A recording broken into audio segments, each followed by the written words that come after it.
Assalamualaikum students. We are going to start exercise 2.2. In exercise 2.2 there is question number 1. Find the scale of the following numbers. आपने ये जो numbers नीचे given है इनका क्या करना है, स्केल फाइंड करना है. So what is the scale of number? ये स्केल क्या होता है, स्केल ऑफ नंबर किस तरह फाइंड करें. जब भी आप एक नंबर को अपने आप से मल्टीप्लाई करते हैं तो जो आपके पास आंसर होता है वो क्या होता है, स्केल होता है. यानी when a number is multiplied by itself, number is multiplied by itself. ठीक है, अगर आप एक नंबर को मल्टीप्लाई कर रहे हैं तो जो प्रोडक्ट आएगा, ठीक है, the product is called scale. ठीक है, प्रोडक्ट आपके पास क्या कहलाएगा, स्केल कहलाएगा उस नंबर का, स्केल ऑफ दैट नंबर. मैं एक एग्जांपल से आपको क्लियर करती हूँ. सपोज करती हूँ कि मेरे पास एक नंबर है 5. आपने इसका स्केल फाइंड करना है, स्केल फाइंड करना है. अब स्केल मैंने कहा कि number is multiplied by itself, यानी इस नंबर को खुद से मल्टीप्लाई करते हैं, इसी से दोबारा मल्टीप्लाई करते हैं तो जो आंसर आए, यानी अभी इनको आप सॉल्व करिए. 5 5 25. तो ये जो आपके पास प्रोडक्ट आया है this is called scale of a number. अब चलते हैं अपनी एक्सरसाइज की तरफ. एक्सरसाइज में भी अपने नंबर्स का स्केल फाइंड करना है. Your first part is 8. तो आपने 8 का क्या करना है, स्केल फाइंड करना. इसका मतलब है आप 8 को इटसेल्फ से मल्टीप्लाई करेंगे, यानी 8 से मल्टीप्लाई करेंगे तो your resulting answer is 8 8 are 64. So this is the scale of the number 8, यानी 8 का स्केल आपके पास 64 आ गए. बहुत ही इजी एक्सरसाइज है, कुछ भी नहीं करना, उस नंबर को अपने आप से मल्टीप्लाई करना है और मल्टीप्लीकेशन हमें पता है कैसे करते हैं. ठीक है, और जो आंसर आ जाएगा वो आपके पास स्केल. 17 का स्केल फाइंड करने के लिए आप इसको 17 से मल्टीप्लाई करेंगे. 17 इंटू 17 करें तो यह आंसर इज 289. 39 स्टूडेंट्स, 39 को आप किससे मल्टीप्लाई करेंगे, 39 से. और when 39 is multiplied with 39 your answer is 1521. Now in part 7 125. तो 125 को आपने क्या करना है, 125 से मल्टीप्लाई करना है. जब आप 125 को 125 से मल्टीप्लाई करेंगे तो योर आंसर इज 15,625. यहाँ भी एक अहम क्वेश्चन स्टूडेंट्स, आप लोग कैलकुलेटर भी यूज नहीं करते तो फिर आपने ये मल्टीप्लिकेशन कैसे की मैं आपको वो भी बता देती हूँ, क्योंकि कैलकुलेटर तो आप यूज नहीं कर सकते. ये तो छोटी टेबल थी, 8 8 64, ये तो आपने कर ली. मैं ये वाले पार्ट करवा देती हूँ. ठीक है, ये मल्टीप्लिकेशन हम नर्सरी क्लास से ही तकरीबन करते आ रहे हैं, नर्सरी से नहीं भी तो 1 से जरूर करते आ रहे हैं. But just a quick review, 39 multiply by 39. तो जब आप इनको मल्टीप्लाई करेंगे तो क्या रूल होता है, सबसे पहले आप यहां से स्टार्ट करते हैं from your right hand side. इस डिजिट को लेके जो आपके पास फर्स्ट रो है उस पूरी से मल्टीप्लाई कर देते हैं. यानी 9 9s आर 81. 81 का आप क्या करते हैं, 1 यहां लिखते हैं और 8 को एज अ रिमाइंडर ऊपर ले जाते हैं. 9 3s आर 27. अब इस 27 में आपने इस 8 को भी प्लस करना है, 35. सो जब 8 प्लस किया तो दिस इज 35. अब फर्स्ट स्टेप आपका कंप्लीट हो गया. नेक्स्ट स्टेप करने के लिए जब हम नेक्स्ट स्टेप में मूव करेंगे तो इसके नीचे आप 0 लगाएं. ठीक है, अब आपने इसको मल्टीप्लाई करना है 3 9s आर, यानी अब इस डिजिट को लेके इस पूरी रो के साथ मल्टीप्लाई करना है. 3 9s आर 27. 27 में हमेशा आपने इसको नीचे लिखना और ये पार्ट जो है एज अ कैरी ऊपर चला जाएगा. सो कैरी आपने ऊपर ले लिया. 3 3s आर 9 और 9 में अगर आप 2 प्लस करें तो क्या आएगा, 11. This is 11. अब आपको इनको प्लस करना है, यहां तक 1 + 0 1. स्टूडेंट यहाँ आप लोग बहुत ज्यादा मिस्टेक करते हो कि 1 में 0 प्लस किया तो यहाँ 0 आंसर आ जाता है. ऐसा नहीं होगा. यानी अगर सिंपल देखिए, आपके पास 2 रुपए हैं और आपको कोई कुछ नहीं दे रहा तो आपके पास कितने पैसे रह जाएंगे, टोटल 2 रुपीज ही रहेंगे ना, 0 तो नहीं आ सकता. अब 5 में 7 प्लस करें, 5 and 7 12. 1 कैरी ऊपर चला गया, 3 1 4 एंड ये कैरी प्लस किया तो 5 एंड दिस इज 1। तो आपने देख लिया स्टूडेंट कि हमारा यही आंसर आता है और इस तरह हमने मल्टीप्लीकेशन करनी है।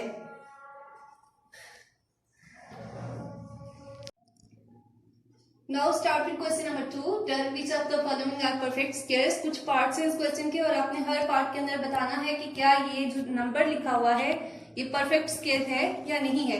तो अगर मैं फर्स्ट पार्ट की तरफ आते हैं, 64 लिखा हुआ है, 64 तो हम कहेंगे कि वो हमारे पास परफेक्ट स्क्वायर है अगर हम उसको स्क्वायर की फॉर्म में लिख सकें।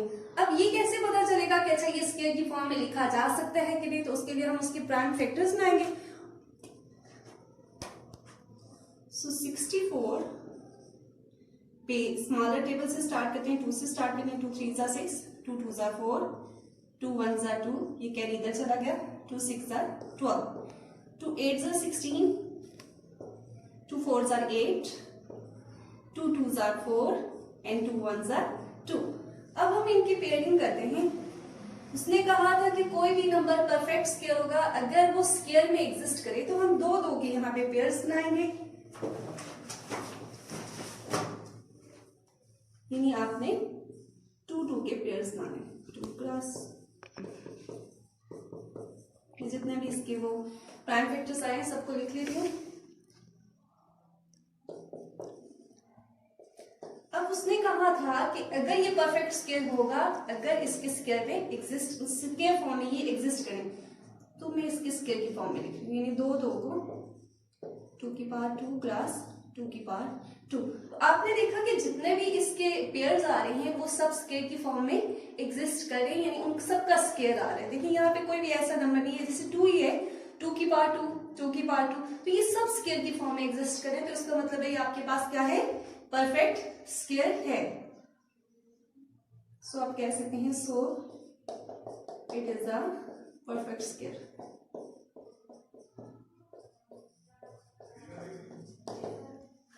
अब पार्ट 3 करते हैं हम। पार्ट 3 में हमारे पास 99 है, हम उसके भी चेक करेंगे, उसके प्राइम फैक्टर्स बनाएंगे और देखेंगे अगर प्राइम फैक्टर्स स्क्वायर की फॉर्म में एग्जिस्ट करें तो वो परफेक्ट स्क्वायर होगा, अदरवाइज वो परफेक्ट स्क्वायर नहीं होगा।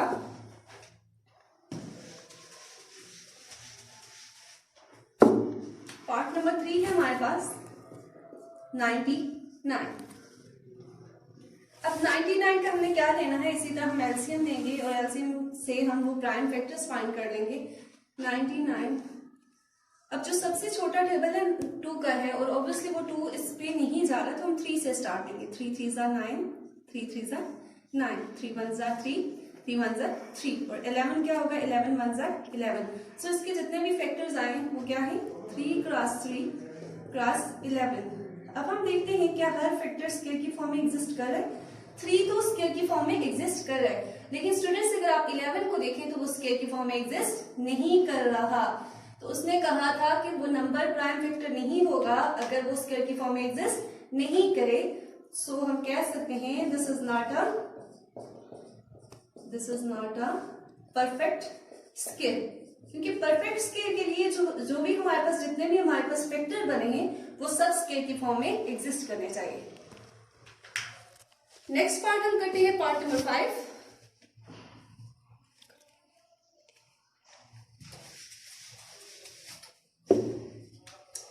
इन पार्ट 5 वी हैव 900। हम चेक करते हैं कि क्या 900 हमारे पास परफेक्ट स्क्वायर है या नहीं है।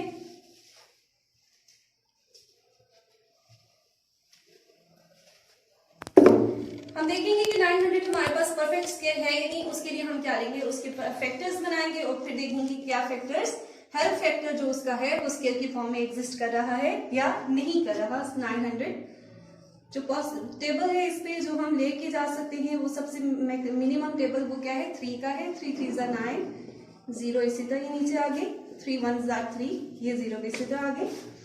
अब यहाँ देखिए 2 5 जा 10, ये 0 ऐसे ही, 2 2 जा 4, यहाँ एक कैरी इधर चला गया, 2 5 जा 10। अब 25 पे 5 का टेबल के अलावा और कोई टेबल नहीं जा सकता, सो डायरेक्टली मैं 5 का टेबल लेके जा रही हूँ। 5 5 जा 25 एंड 5 1 जा 5। अब हम इसके सारे वो जो फैक्टर्स बने हैं उनको लिख लेते हैं। क्या फैक्टर्स हैं, 3 क्रॉस 3, 2 क्रॉस 2, 5 क्रॉस 5। अब हमने देखना है क्या हर जो इसका फैक्टर है बना है वो स्केयर की फॉर्म में एग्जिस्ट करता है या नहीं करता।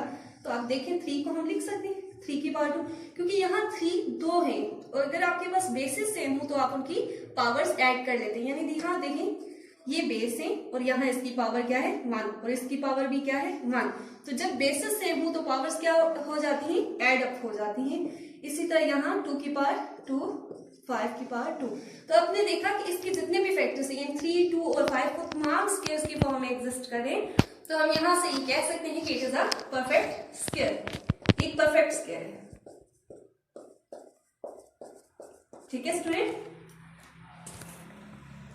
अब हम इसका एक और पार्ट सॉल्व करते हैं, पार्ट नंबर 8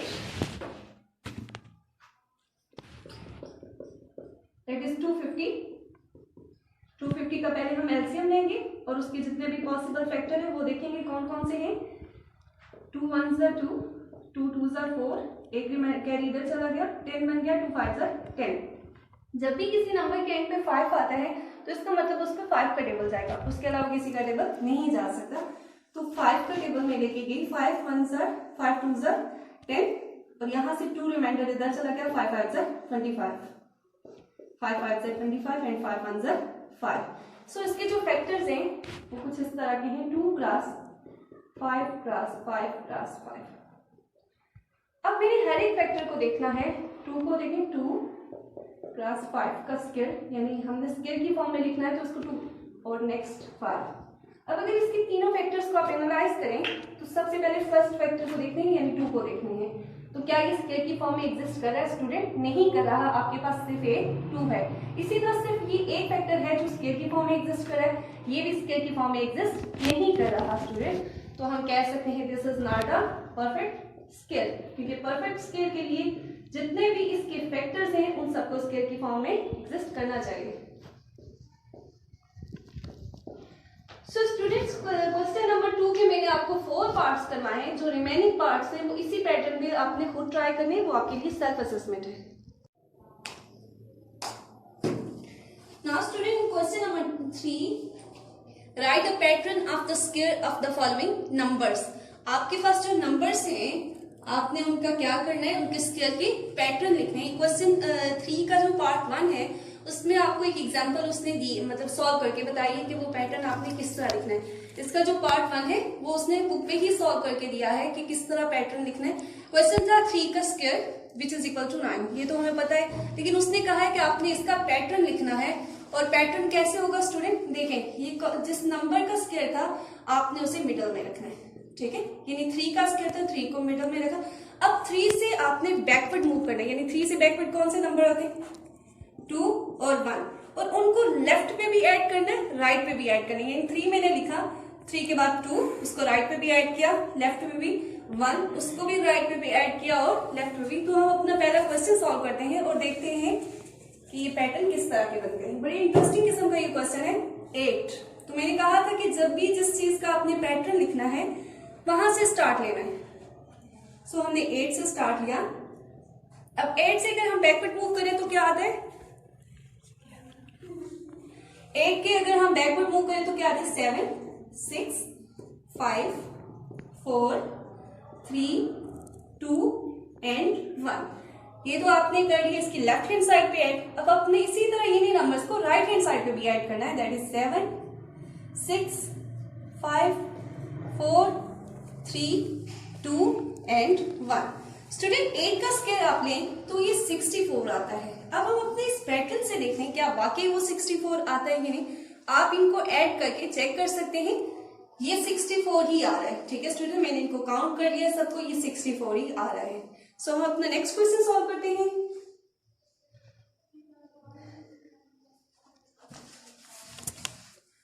स्क्वायर, ये मुश्किल नहीं है, बस थोड़े सी लेंथी है, मतलब स्पेस ज्यादा कवर करते हैं। अब 12 का स्क्वायर है तो आपने कहां से स्टार्ट लेना है स्टूडेंट्स? 12 से लेना है, 12 से लेना है। और 12 से बैकवर्ड जितने भी आपके पास नंबर्स हैं उन सबको आपने लेफ्ट में भी लिख लेना है और राइट पे भी लिख लेना है। यानी 11 10 9 8 7 6 5 4 3 2 एंड 1। ये तो हमने लेफ्ट में लिख लिया। इसी तरह यही सारे डिजिट आपने राइट पे भी लिखने हैं। 11, 10, 9, 8, 7, 6, 5, 4, 3, 2 एंड 1। तो स्टूडेंट्स ये मैंने इसका पैटर्न लिख लिया। अब हम इसको सॉल्व करते हैं और देखते हैं कि क्या हमारे पास इसको सॉल्व करने से वो आंसर जो है स्क्वायर लेने से वो ठीक आता है या नहीं आता, क्या ये हमारा पैटर्न ठीक है या नहीं। सो मैं इसको प्लस कर रही हूँ सब डिजिट्स को, आप लोग भी करें।